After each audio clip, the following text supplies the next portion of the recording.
When does this session end? 15:30, 1 hour. 15:30. 30. Okay.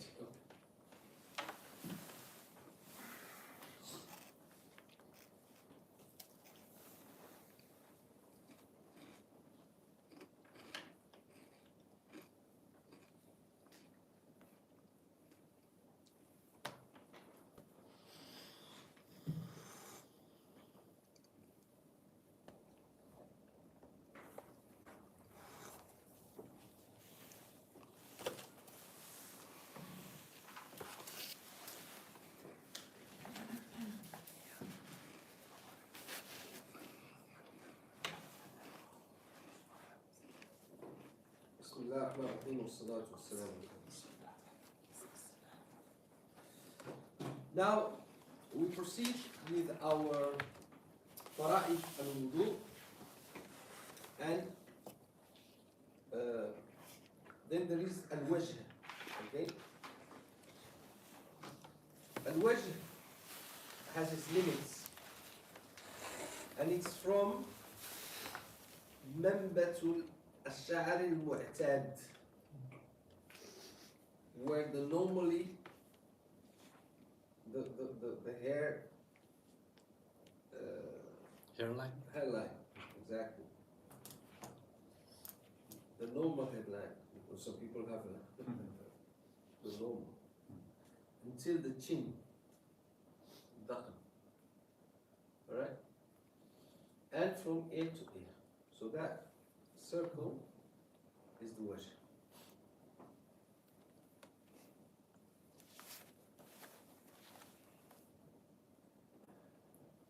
As for those who have beard, if you can see through the skin, then you have to do takhleel. You know what's that? Do like this with your fingers. If you cannot see the skin, then you don't need to do that. You just do like this. And if it's long, hold the way. Alright?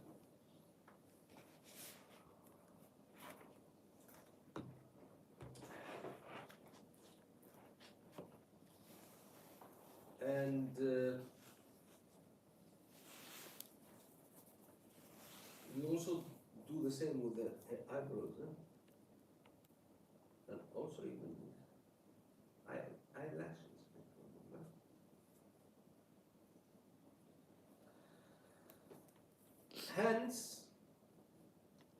Hands is arm. It's meant arms. Yet it includes from the tip of your fingers to and including the elbow. Okay? And to wipe between the fingers is obligatory. Yeah. And then al-ras, mash al-ras. What is mash? Means wiping. And that here you don't need to carry any water. You just wet your hands and go from the normal hairline to al-qafa, here the back of, almost the back of the neck. It's not the back of the neck, but where the back of the neck starts. They call them the nape in English. And if you have long hair, you go all the way down. And that's the fard, because the second is sunnah. So when you do the head, you do this and this. Fard and sunnah. The fard is the first. And if you have long hair, women or man, you do this and go all the way down. All right? Do we say something in that process? Sorry? I've heard before that we need to say anything in that process when you're doing the wiping. It's not part of the fiqh. No. If it's a dua, you can do dua in dhikr of Allah during your wudu. is not mentioned as part, not even as a mustahab part of the fiqh. But it's not nothing wrong in doing. In fact, all dhikr is good. And to speak during wudu is makruh. Unless it's a necessary thing. You know? No, just if you have long hair, you just do it like on the outside, you don't do taqlid. No. The takhleel is for the takhleel is, you don't do takhleel when No, we you don't. don't do takhleel is for ghusl.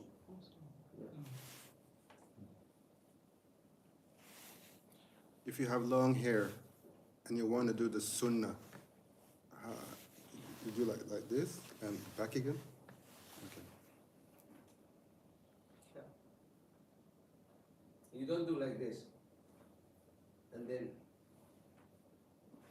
nah. And this is what the women, some women don't like.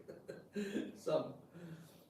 You do like this, and from here, from underneath, you do like this. Alright, that's the sunnah. And if there's a problem, you know, in the, I think there's the Hanafi madhab is only one Quarter. quarter, and the Shafi is only three Hair. So if you, now, are you going to spoil my hair? And you just went to the hairdresser. That day you can go Shafi.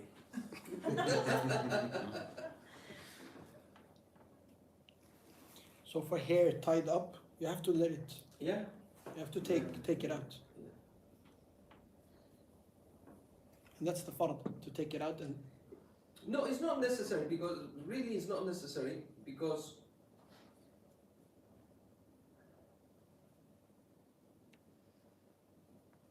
no, it's not necessary unless there is something that prevents your doing that. But I think it would be better.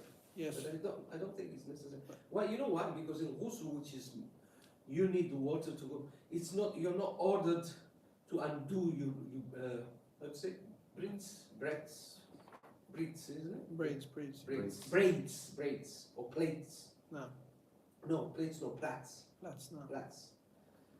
You're not ordered to open them unless there's something there that will prevent the water through. So if in ghusl is not, you're not ordered, then it's not necessary. It's just mess.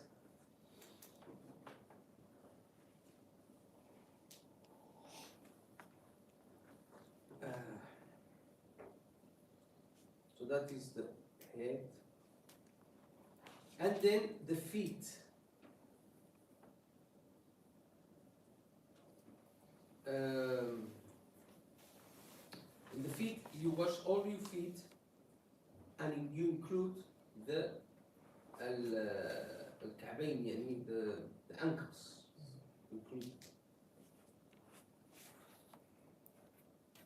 And what happens with the between the toes? Is it obligatory or not?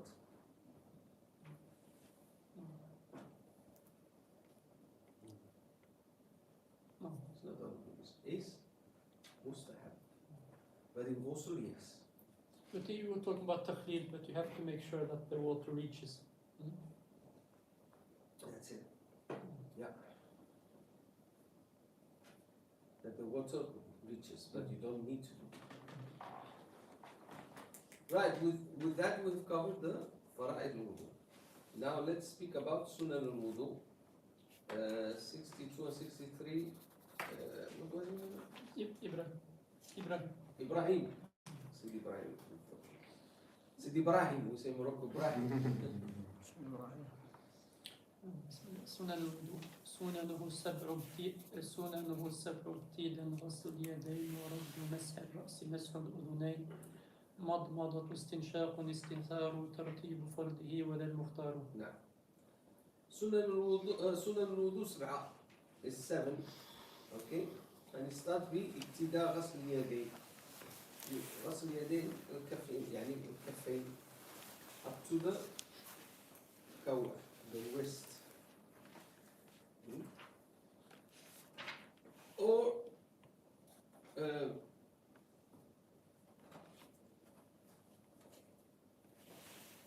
you have like a big container,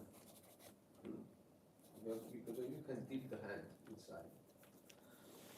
But now, if you have a small container, don't do that. First, pour some water on the right hand, on the left hand, and wash your right hand. And then you can use the right hand to wash the rest. And if you have a container which has a narrow opening, then what you do is to pour in your hand, like a barrette. So you can eat it in a barrette or like a teapot or a bottle or a bucket where you can introduce your hand, both sides. If it's a bucket, put it in your right side. If it has a narrow opening, put it in your left side. So you can do like this. So اليدين here means كفين.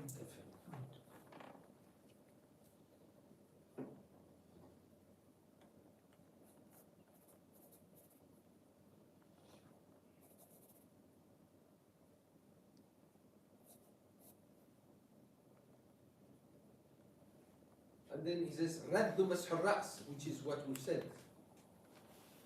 The mask and the rad. The second is sunnah.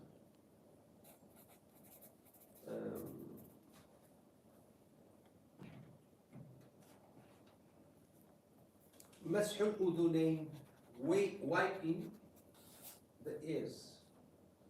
Okay? So you wet your finger, your index and thumb, or you dip them in water, and with your finger, with your index, wash this part of the ear, and with your thumb, this part, the one that is facing the skull with your thumb, and the one that is not facing the skull is this. Okay?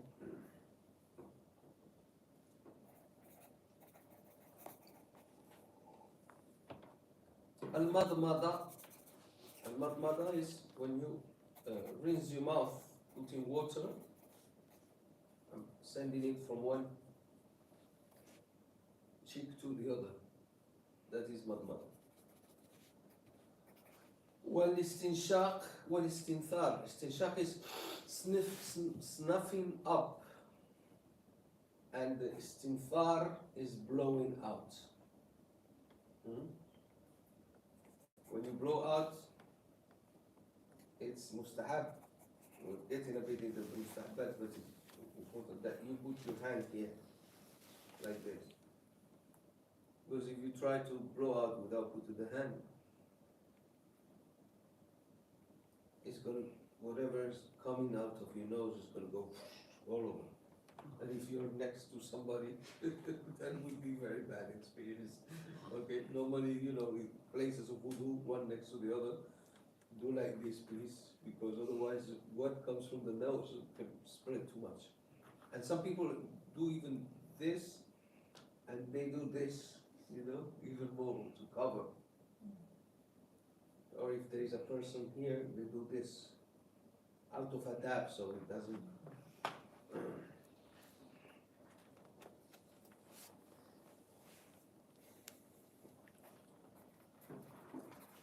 And one interesting thing, but this is my grandmother, rahimahullah, she used to tell me. It's not part of wudu, but wudu as from the fiqh, but it's a matter of adab. She used to talk to her about because in her time she met some people who became Muslim. We're talking about my grandma that I met. In her time, maybe in the 60s, or even before, she met some people in the 60s, I think, 60s, early 70s. She met some people who were invited by her husband. My grandfather died, and she married another man. And her husband that she married, he was a faqih. And he invited home some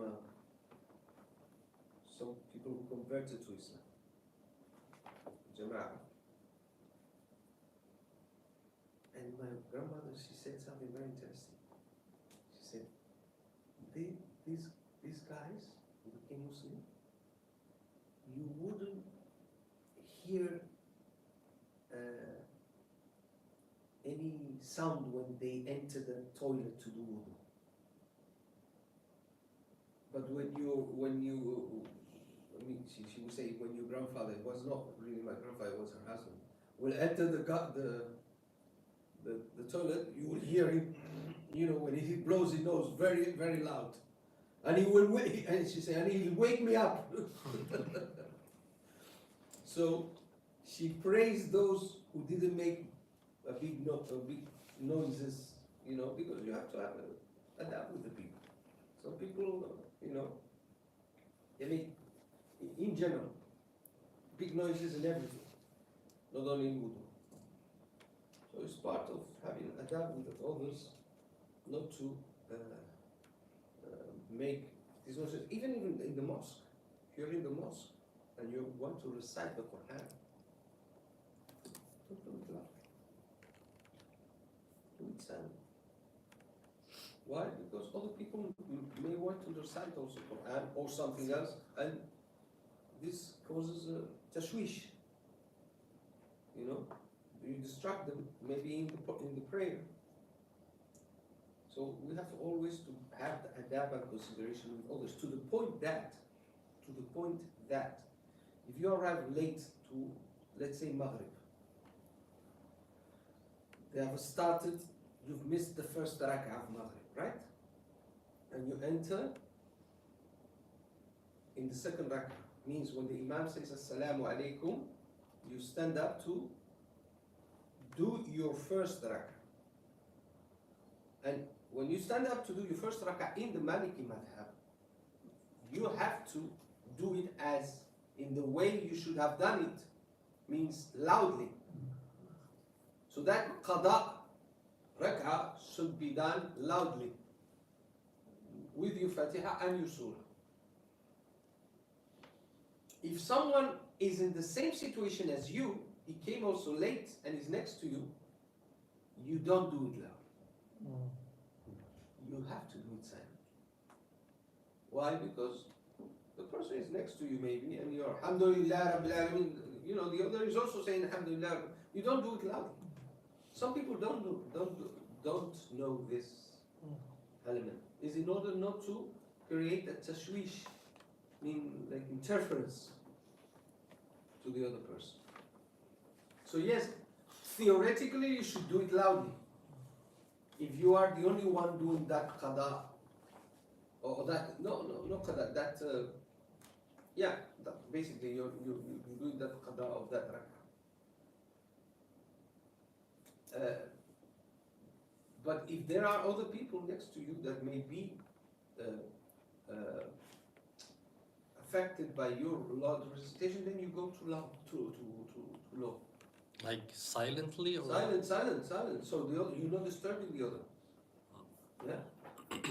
And that's also within the nawafil after Maghrib, after you finish Maghrib. Yeah. Exactly.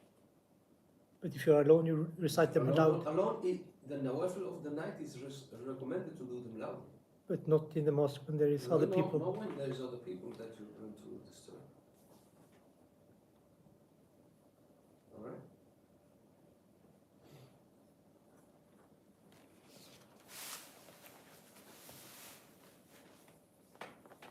I remember once, you know, in Morocco we have the habit after the salah, after the salah the Imam says, Allahumma salli ala sayyidina, loudly, everybody does it. And once I was with one of my shuyukh, and I told him, we have this habit in Morocco, look what the fiqh says about, because we were studying this point of not making it loud. He says, but the Imam and everybody does Salat ala Nabi loudly.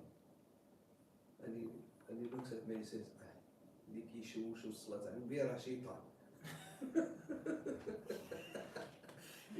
Whoever has is has tashwish. Tashwish means like interference by the Salat al-Nabi is a shaitan. Meaning, don't come to me with this story. We do Salat al-Nabi, stop. Don't come with point of fiqh. If he feels some tashwish, is a shaitan. So I said, what does he do?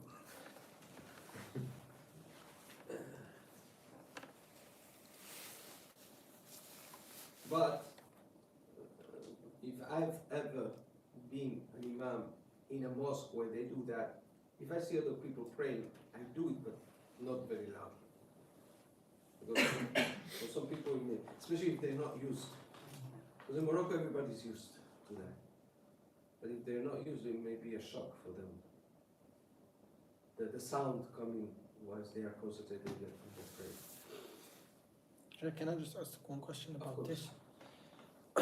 Because if we learn from some teachers, they will say that yes, reciting a dua loudly together after the salah is not right. But if you go to Morocco, it's very usual. So what is the answer to this? That a lot of This is a very good question.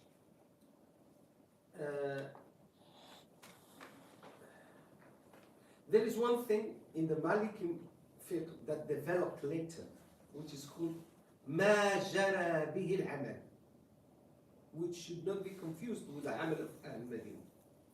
ما جرى به العمل is some opinions which are weak in the madhab, or some of them is not even from the madhab, that have been adopted in a specific community for a specific reason. And I did speak the other day a bit about this, isn't it? Didn't I speak about this? No, yesterday when we were having the dinner about جلب مصلحة no. أو درء مفسدة أو عرف, custom. These are the reasons why. And that creates a jurisprudence. A specific jurisprudence means a specific practice which are based, which is exceptional. It's not the rajih al-mashhur, it's not the mu'tamad opinions in the madhab. It's, and sometimes it's even kharij al-madhab. An example, the hizb. No. According to the proper Maliki position, the mashhur, recitation of the Quran in one voice altogether is makruh. That's not the practice in Morocco. They take from other opinions weak in the madhab, or even in the Shafi madhab, it's allowed. And that amal of the salat al-nabi after the prayer, that's part of the amal. The imam, before the adhan in Morocco,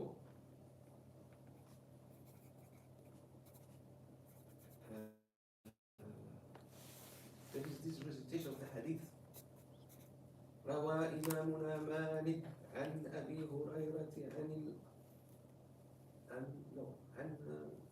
روى إمامنا مالك الأعرج عن الأعرج عن عن أبي هريرة. عبد الله عن أبي هريرة. أنا- نعم. أو لا بأس. I think the end is ومن لغى فلا جناح فمن لغى فلا جمعة له. نعم. أنصتوا يرحمكم الله. أنصتوا يرحمكم الله. أنصتوا يرحمكم. It's like that. It's a sort of a recitation. I don't know by heart. عن أبي زناد عن الأعرج عن أبي هريرة رضي الله عنه قال رسول الله صلى الله عليه وسلم من قال لصاحبه how is it? I forgot the wording, but that's also part of that. The three adhans, we have three adhans in Jumu'ah. These are things that are not in the Maliki madhab, but are part of the amal. And according to the rules of fatwa and the anqada in the Maliki madhab, the amal takes precedence, because the amal is based on a maslaha, on a جلب مصلحة, درء مفسدة, أو عرف. So when these things happens, if in a place something is established, you have to go with the amal of that place. Unless the place is like, doesn't have any amal, and then you establish it from the beginning. So establishing it from the beginning. What is the ruling? Sorry? What is the ruling? What is the ruling? Because now it's not. Well, then you can look into if there is a maslaha. Mm. If there is a maslaha. Mm. If there is a maslaha, you can establish it. Mm.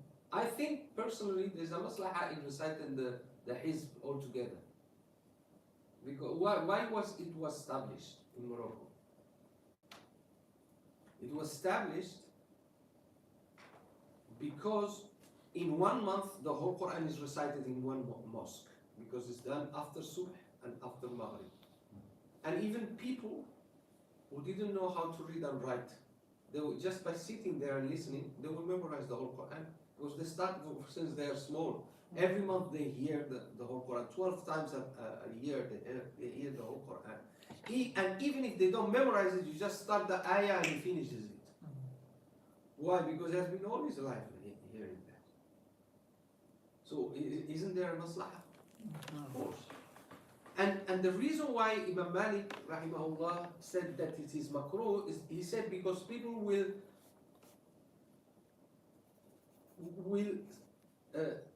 start and stop in different ways, and one will say one thing and the other will stop saying one thing, which is true. But that was solved. That problem was solved with the waqf al-habti. Al-waqf al-habti is this thing that you see in the Quran, which is written as al-Wash. There is a little thing like this at the end of a period of. It's a saw. It's a saw with a ha.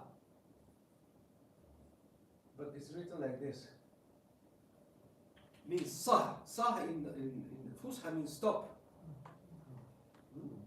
So, and no, it's not like the Hafs. Hafs has a meme, has a jim, has a la, which gives you options. It's better to stop, but if you don't stop, it's not a problem. It's better to continue, but if you stop, there is not a problem. Here you should stop. Here you should not stop. They give you all this. Even the 3 points. Either you stop here or you stop here. The 3 points. You know, these are the rules, the symbols, not the rules of recitation. These are the symbols of how to stop in Hafs and in other masahif. You can have that in Warsh, but normally they have this, which is a unified. They stop, stop, stop without option. What happens when you do that? Is that everybody knows where to stop, and everybody stops in the same place. So there is no those stop, some carry on, and it was done intentionally, in order to have a code, simple code, where you can indicate the people when to stop and when to start, so the recitation is not ugly, is unified. It's not some people stop, some continue, which will make the recitation ugly. And that was the reason why Imam Malik said, he said, أكره ذلك, means I consider makruh لتقاطع الآيات. So some people will stop, the other will continue. But when that Habti is the man, the Imam al-Habti is the one who established this waqf. When that was established, then the recitation could be harmonious and unified. So it's said that the reason why Imam Malik considered it makruh was removed by that by the establishment of the waqf al-habs, and also the maslaha. Yes. No, just so that he considered it makruh, but was that also for dhikr, not Quran, but dhikr in jama'ah loudly? or is this only for Quran?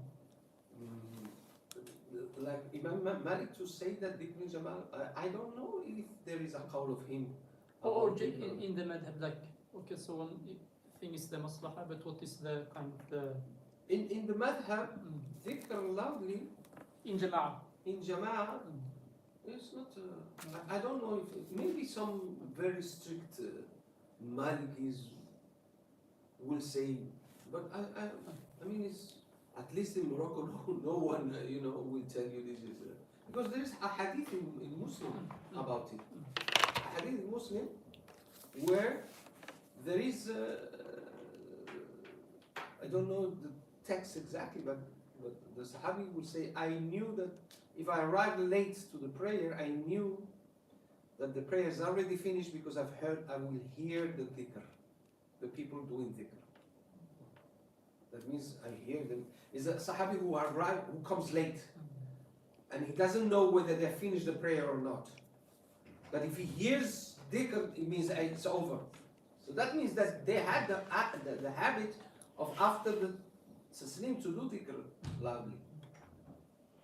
And it's a Sahabi saying it. This hadith is a Muslim. I can tell you that for sure. Not the whole word, but it's there. So,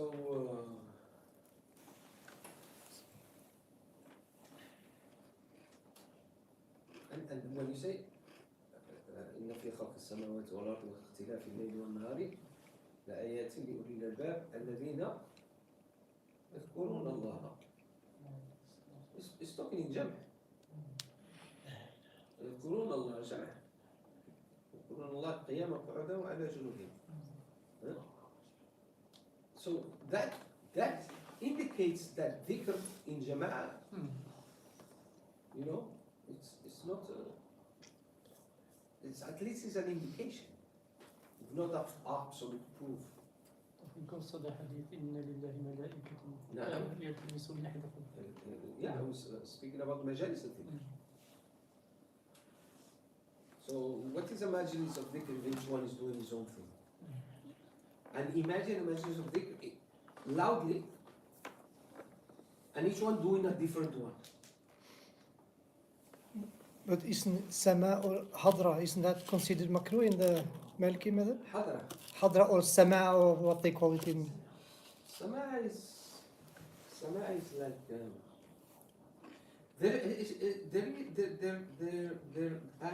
I think I have seen some fatwa of people. Some fatwa are allegedly attributed to Imam Malik, where he's asked and he said, "Are these people mad?" I think is his answer. Isn't it? Is not that the one you're talking about? I don't know, I just heard that they say some of the Malikis consider it to be makruh or something. Some people even consider it a sunnah. Mm. What is it? Hadra. You know what? A sunnah or at least mustahab. What is Hadra, Sheikh? Hadra is when they stand up and they say. They do dhikr with movements. Movement. Yeah, together. We're coming out of our. But Okay. The Hadra is when they start and they say, hey, hey, that's what happens. In general, it enters under يذكرون الله قيام. So the people are qiyam, standing and doing dhikr of Allah. Hey.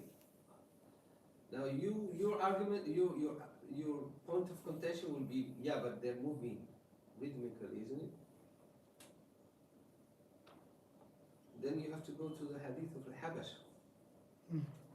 When the people who came from Abyssinia, returned from Abyssinia, they came some Ahbash, some people from Abyssinians who became Muslim as well. But remember the first hijrah was to Habash.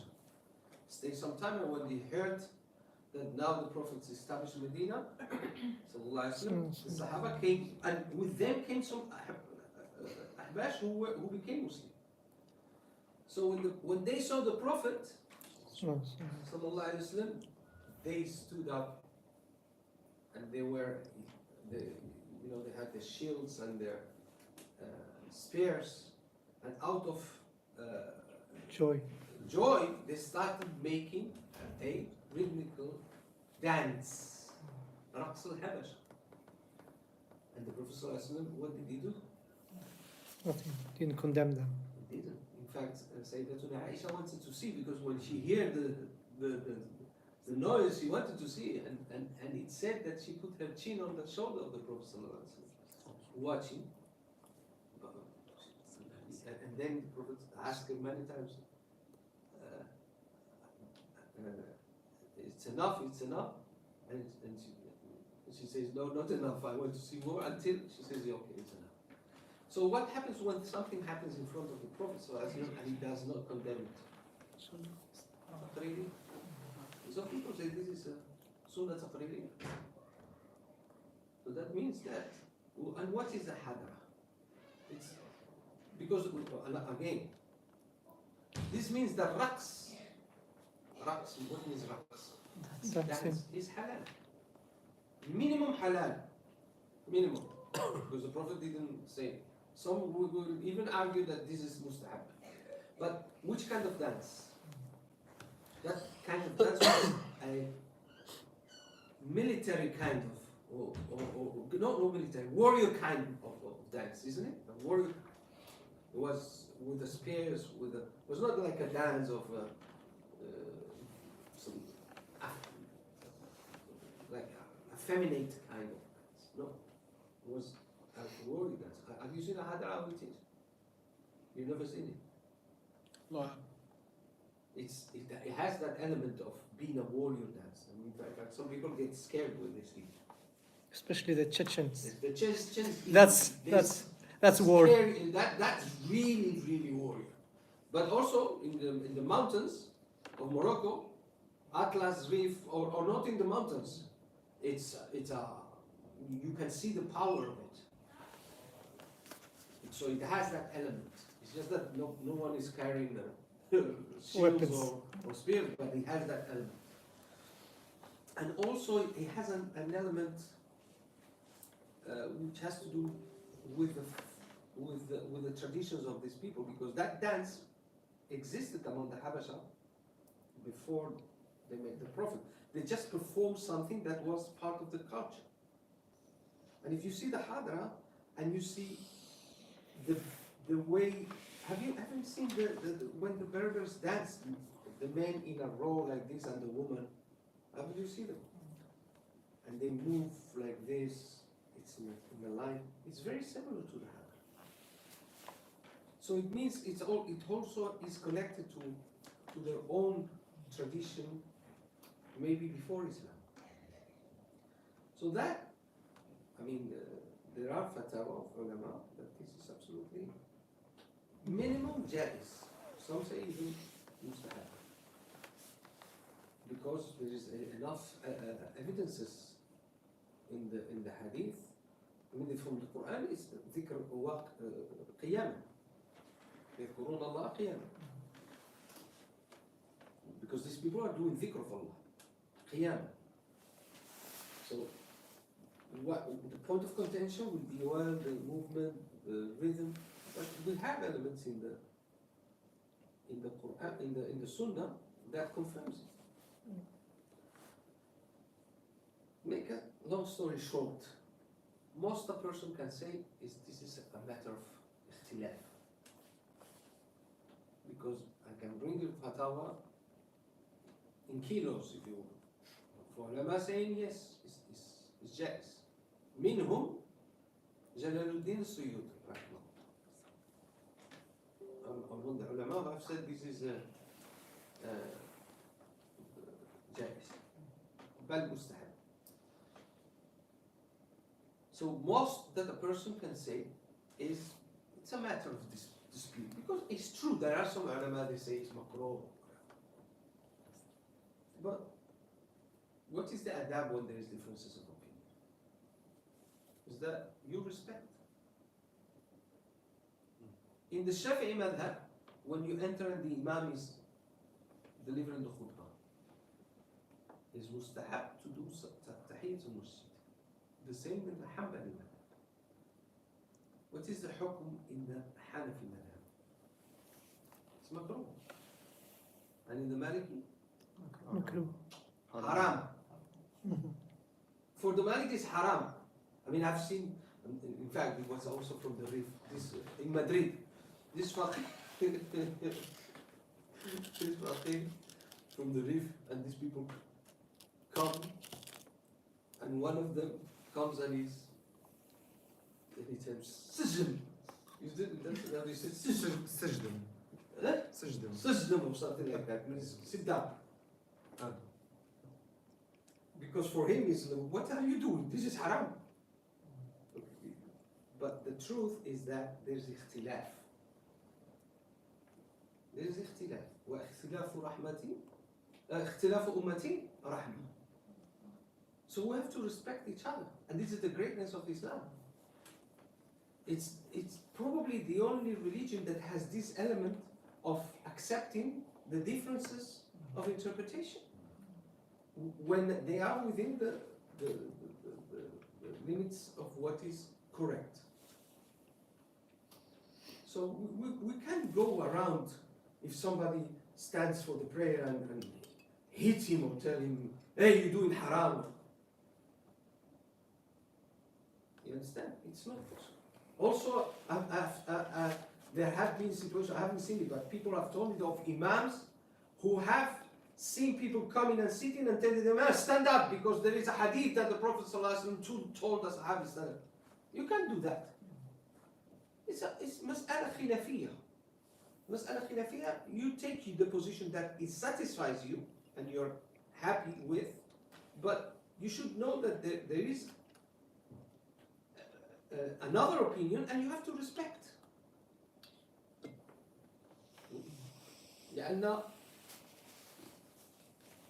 قولي صواب يحتمل الخطأ وقول غير خطأ ولكن يحتمل الصواب. That's the position.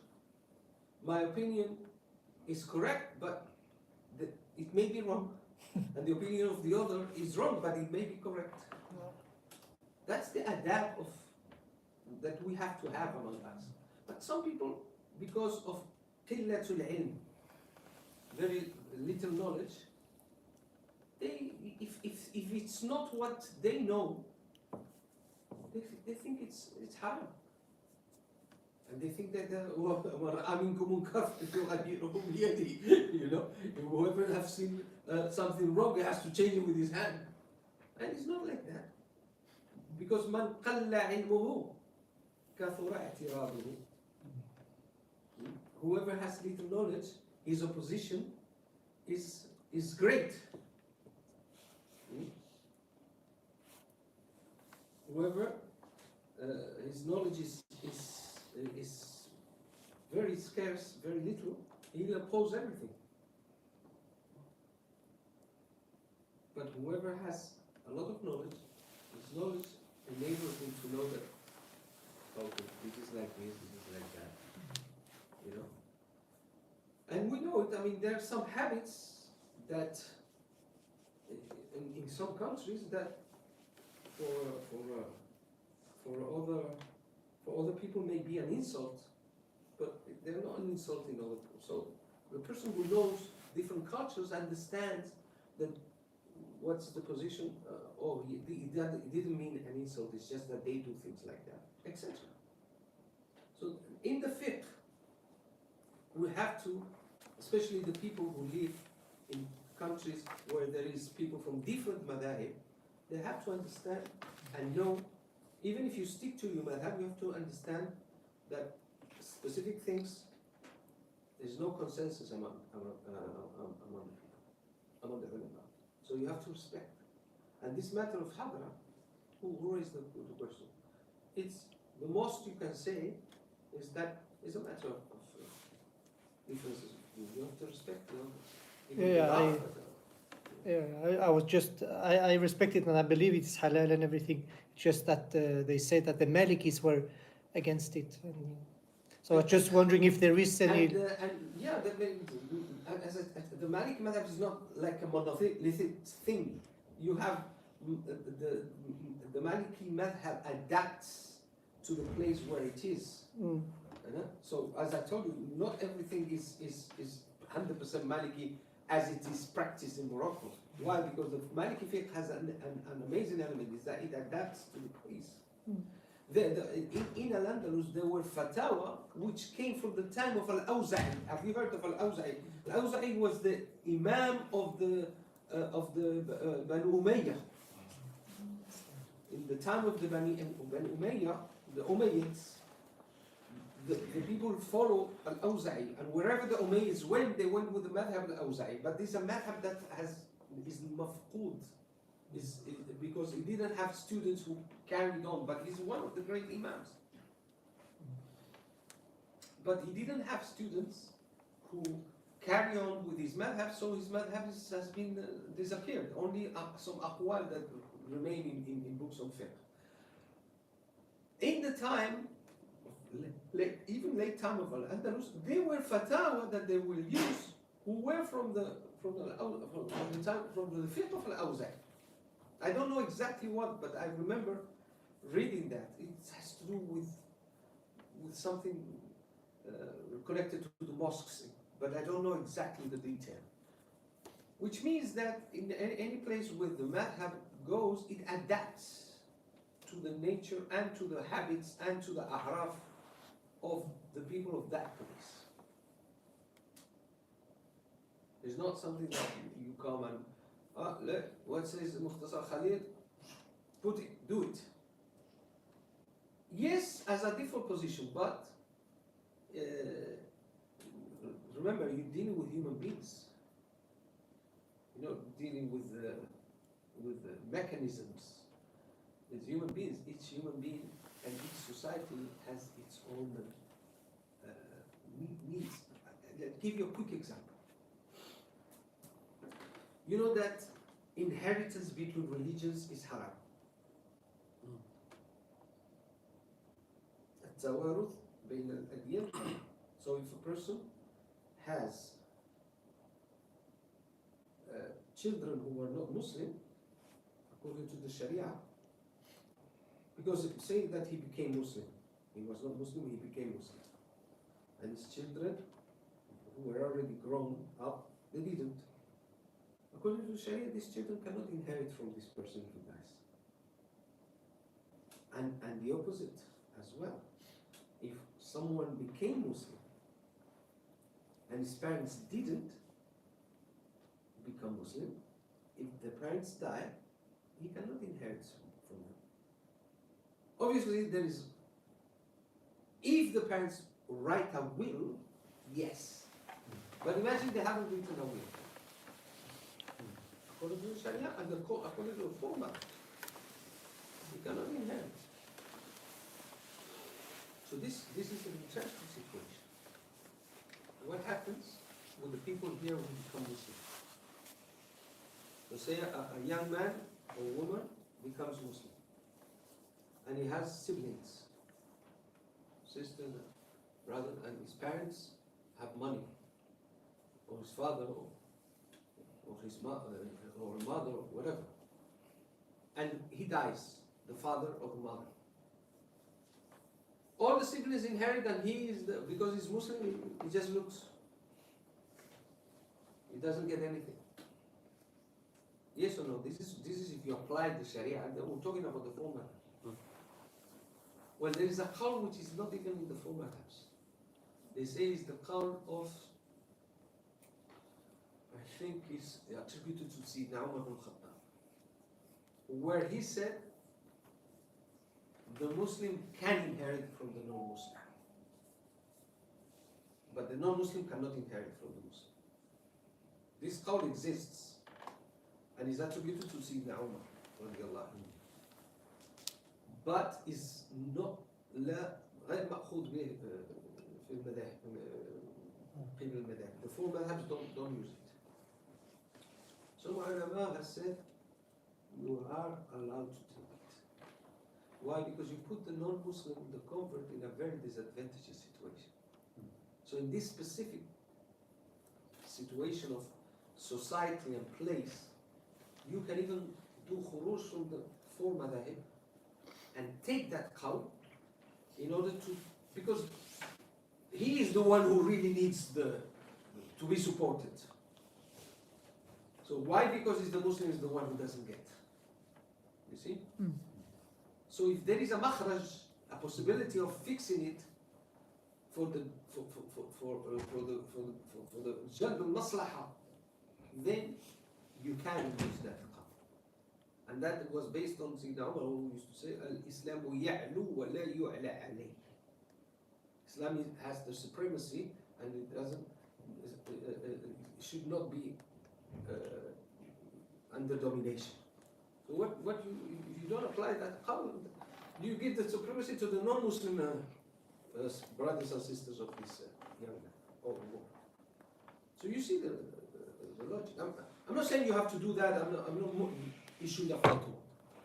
But this exists as a discussion among the ulama, and it makes, in my opinion, all the sense. You know. And does it make you a lesser Maliki? No, because in the usul of the Imam Malik is jalb al-maslaha. You understand? So, yes, you're not applying the letter of the madhab, but you're applying the spirit of it.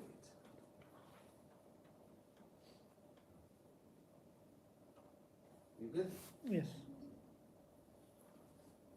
Until 3:30 we said, right? Yes.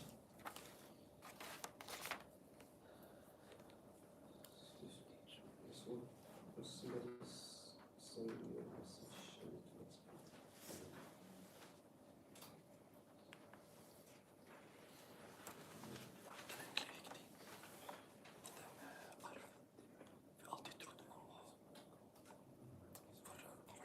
All right.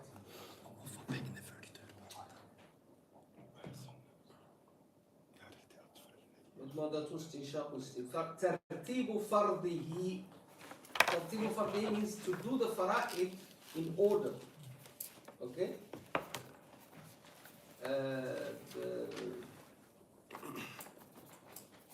You make the niyyah first, then the face, then the arms, then the head, then the feet. So if you don't follow that order, actually if you don't make the niyyah, then the wudu is not valid. But speaking about the parts of the body, face, arms, head, and feet, they have to be in that order, and to make them in that order is sunnah. If you don't respect the order, you do still be invalid. It does not invalidate it, but you will be not fulfilling the sunnah of the Prophet.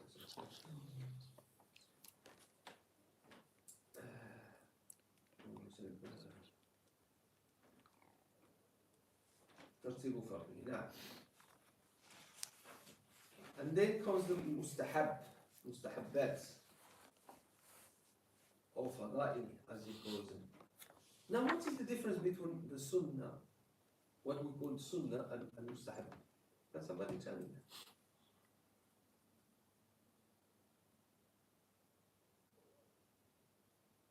They all are under what is mandub, which is defined as, you remember we defined it, there were two definitions, but the one is that if you do it, you get reward. If you don't do it, you don't deserve punishment. But why some fuqaha, why under this mandub, there is the sunnah, and then there is the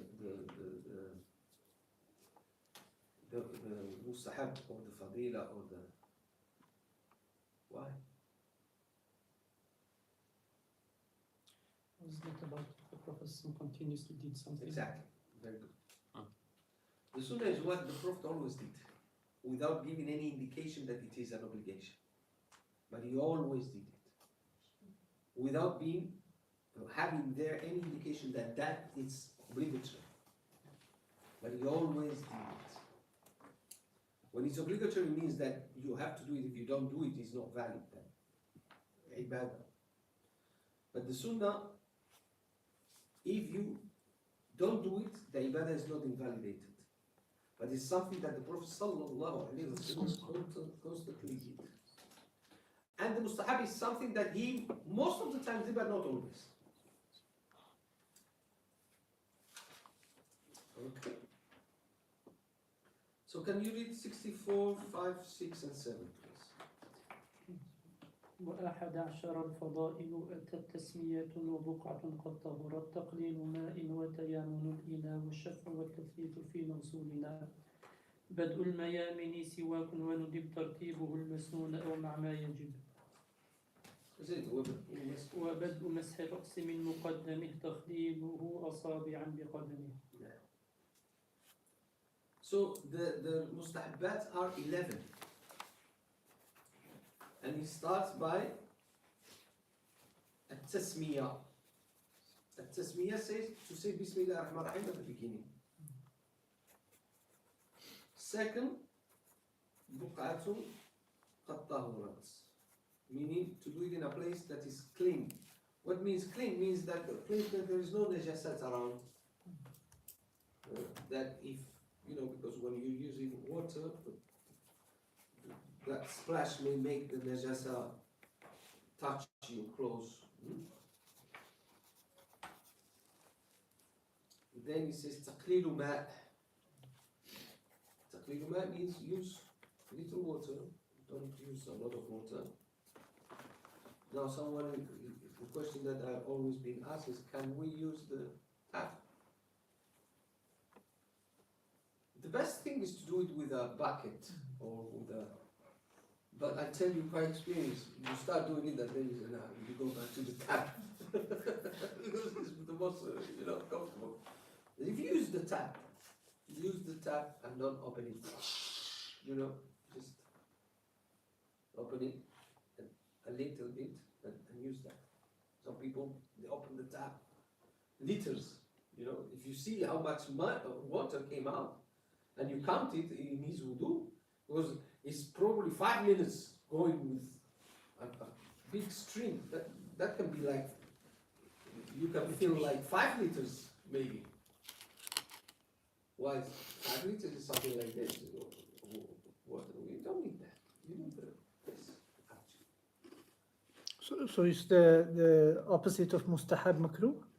Yeah. Always, yeah. Normally. تيامن الإناء, to put the container in your right. As I said, if it has a big like a bucket, big, that you can stick your hand and scoop the water from it. If not, put it in your left. تقليل تيامن الإناء والشفع والتثليث في مغسولنا. It's mustahab. The first, you remember when we spoke about the lum'ah, the covering, not leaving any tiny spot of your skin without being covered with water. If you do that in the first ghasla, in the first time, the second is mustahab and the third is mustahab. What does it mean? It means that if you cover your arm or your face, whichever limb, totally with water in your first washing, that is enough. The second and the third will be counted as mustahab. Okay? But if you haven't covered and you think there's something spots, then it's obligatory the second until it's all covered. And then probably with the second you've managed to cover, then the third is the one that is mustahab. You understand? So the istihbab of the second and the third washing depends on the first one having fulfilled the condition of not leaving any spot uncovered with water. Sheikh, this is Shafa wa Yeah. Tathleeth. 2, This- 3. Yeah. 2, 3. Oh no.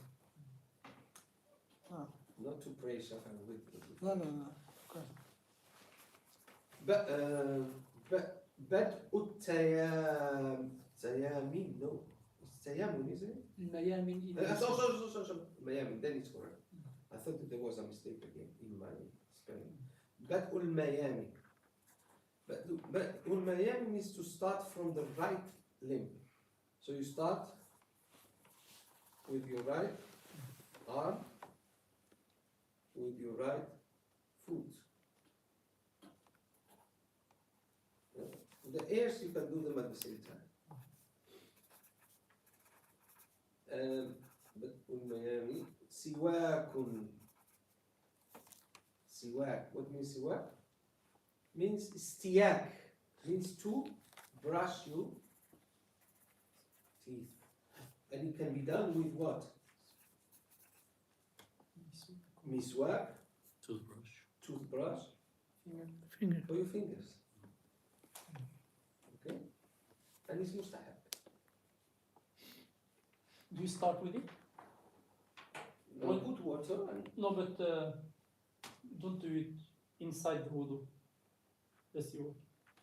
You do it afterwards or just before or as you wash your mouth, as you wash your mouth? Yeah. Or if you want to use the you can use it after as well. It's not a problem. Now I have a question. It is a evilish question.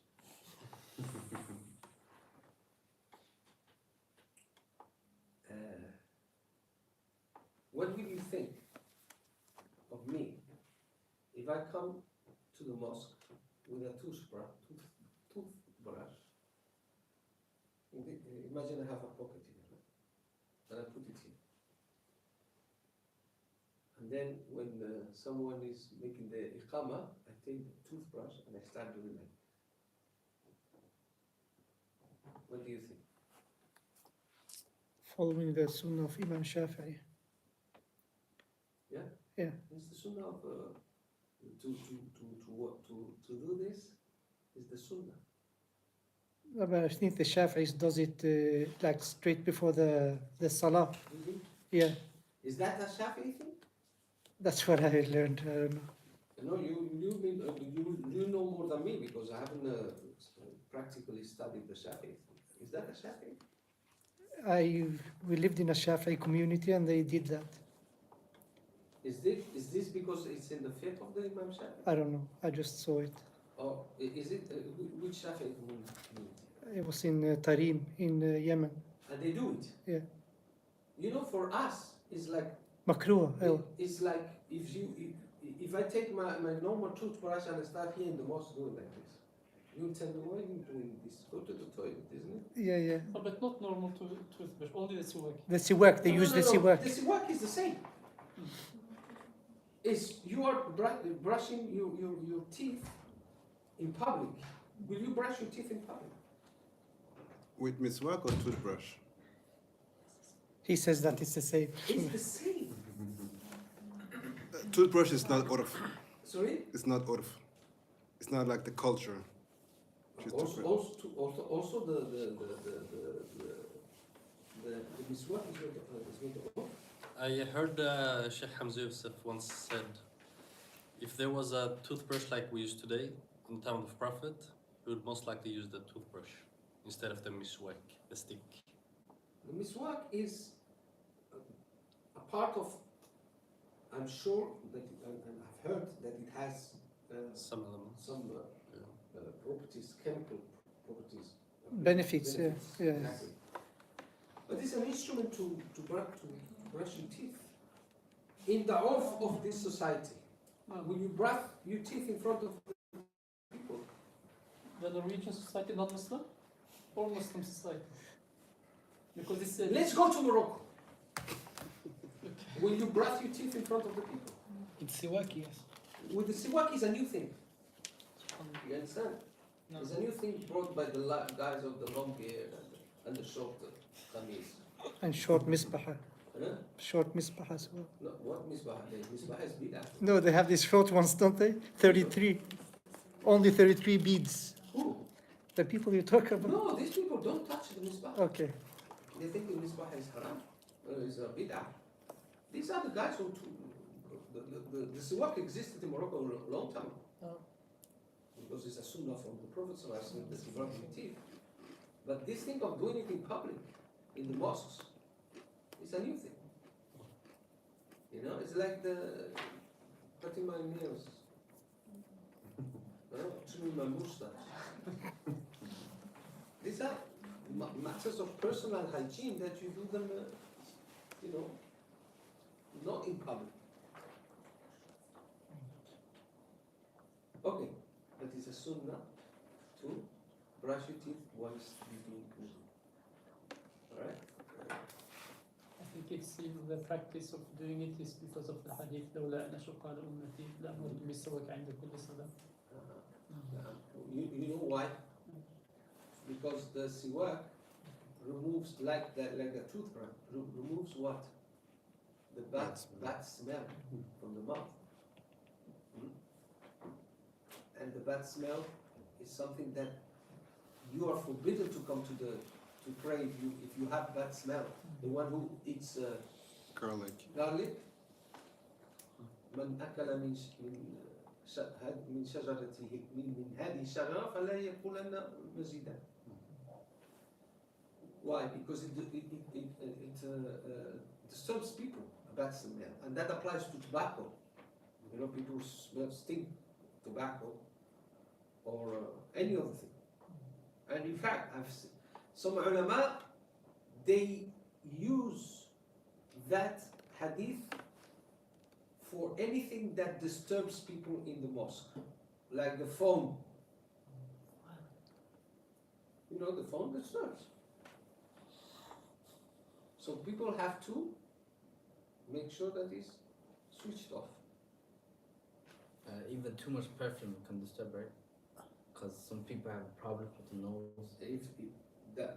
Normally perfume is recommended for men or for women. Why? Because in general, perfume is something pleasing. There may be some people who get some allergic. I know a person who some perfumes trigger in him a headache. But this is exception. The norm is that perfume is good. Right? Another thing that enters under this is the children who are shouting around and running around. Children who disturb others, you know, in the middle of prayer, bah, bah, bah, bah, bah. Keep the child at home if you're able. If you're not able, it's another story, but that child is disturbing. So all enter under annoying other people whilst in the prayer. Remember, we spoke, even you reciting, finishing your because you're a smoke, you came latecomer, and reciting Quran, the book of Allah, loudly, is considered to something that may provoke tashwish in the other person. Okay? So the adab with others is very important. Bad smells, sounds of children, of whatever. It's Asr time. It's Asr time. سبحان ربك رب العزة عما يصفون وسلام على المرسلين.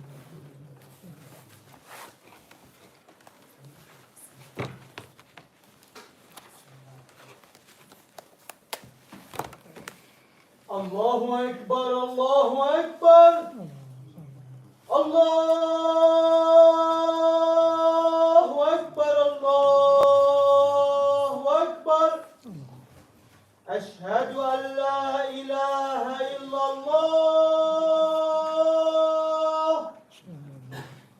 أشهد أن لا إله إلا الله أشهد أن محمد رسول الله أشهد أن محمد رسول الله حي على الصلاة حي على الصلاة حي على الفلاح حي على الفلاح الله أكبر الله أكبر لا إله إلا الله اللهم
الله أكبر الله أكبر أشهد أن لا إله إلا الله أشهد أن لا إله إلا الله أشهد أن محمد رسول الله أشهد أن محمد رسول الله حي على الصلاة حي على الصلاة حي على الفلاح حي على الفلاح قد قامت الصلاة قد قام الصلاة الله أكبر لا إله إلا الله اللهم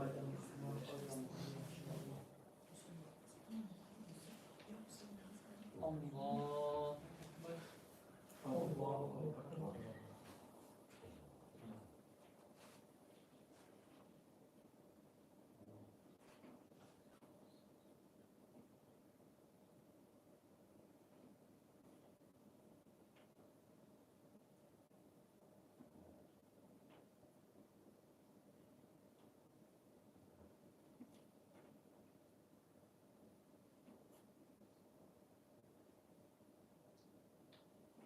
أكبر الله أكبر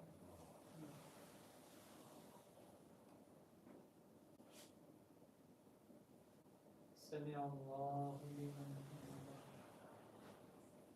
الله الله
أكبر الله أكبر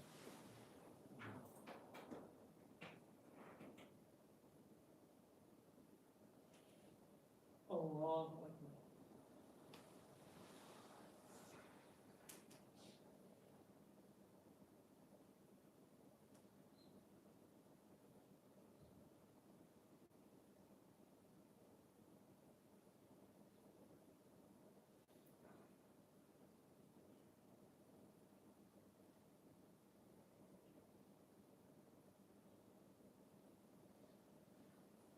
الله أكبر سمع الله لمن حمده الله الله الله الله أكبر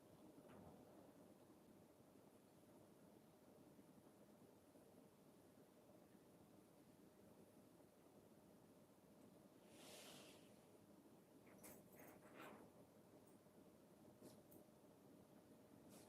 الله أكبر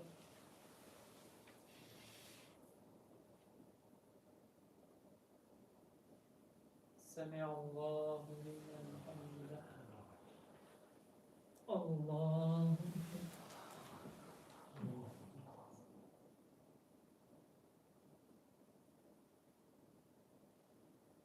الله أكبر الله أكبر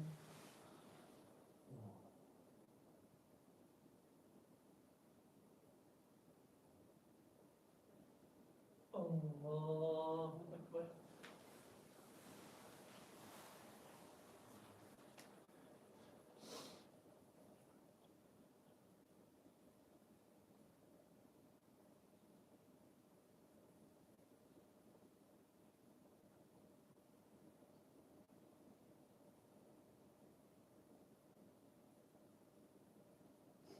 الله أكبر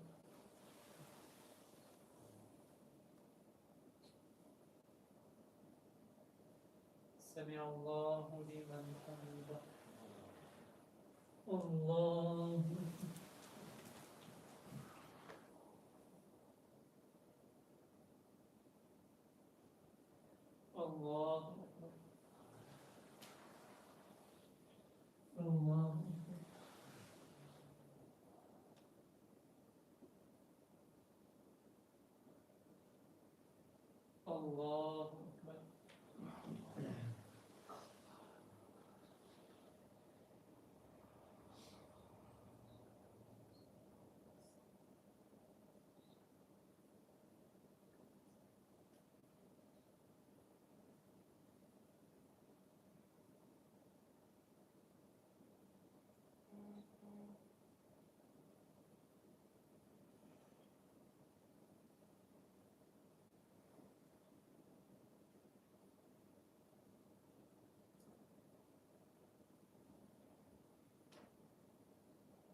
السلام عليكم.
Men det virker jo som at Nå så er det pause en halv 16:30.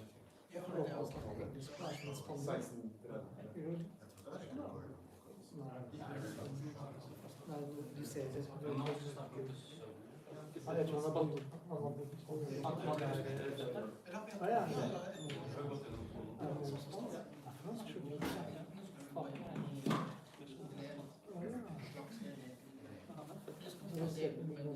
Så ser det for deg hva spanjolen Det er ikke spansk, men du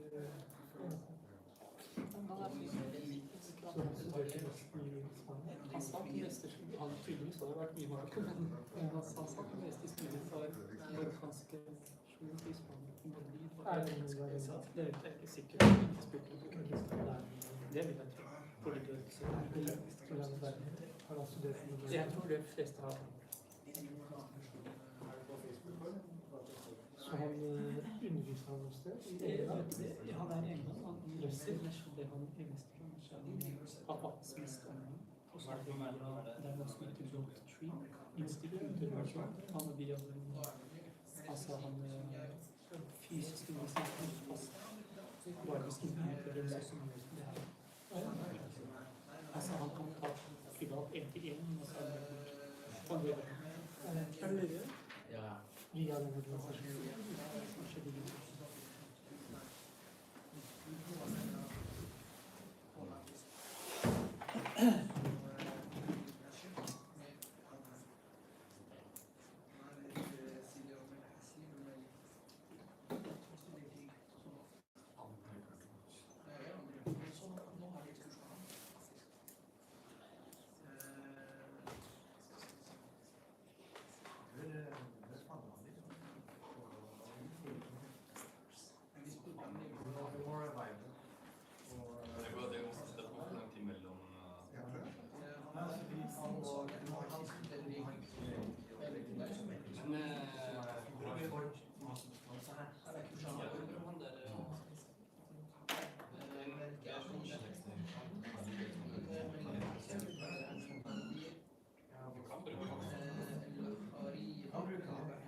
Evet, han var i siste året har gjort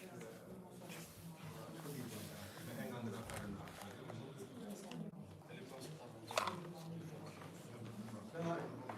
Jeg vet ikke da, men det virker som kanskje han har meninger som kompatible. For eksempel i minoritetsmening, fordi det passer med... Snakket du med Omer? Ja, han skulle komme, kanskje han glemte det. Har jeg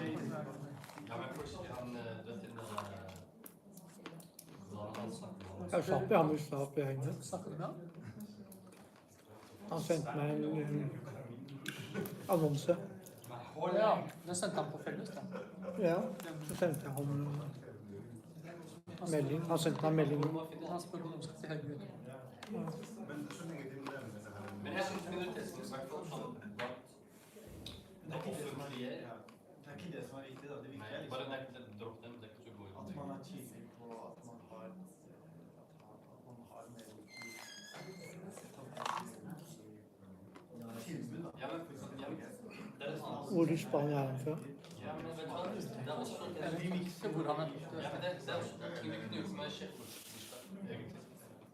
En utfordring er jo mindre språk, for eksempel. Jeg spurte ham. Ja, det er det. Jeg sa det til deg, hvis man har spørsmål om jeg kan kontakte han, så bare kontakte han. Hvordan kontakter han da? Jeg sa på mail eller telefon, altså hva som helst, bare at gi meg tid til å svare. Har han fått nummeret? Jeg skal spørre.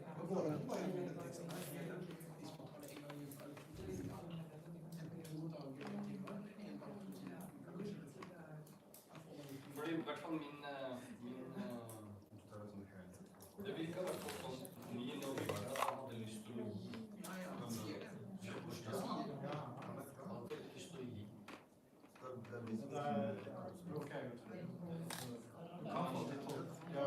du vært her før? Hæ? Har du vært her før? Aldri. Jeg husker at det var en moské en gang. Det er ganske nylig. Har de imam her, vanligvis? Ja, alle 5 bønder. Jeg tror ikke jeg har fast imam. Det er jo han Amir som Ja, spiller. ja. Amir. Jeg sier Amir. Jeg har sagt en Amir. Amir. Men det er svært da, hvordan dukker det her da? Stor organisasjon. Jeg tror De det får penger. er online. Jeg tror det. For de er store. Er de? Ja, det er. Seriøst? Er det bare her i USA? Nei, USA, England og Sør-Afrika er veldig store.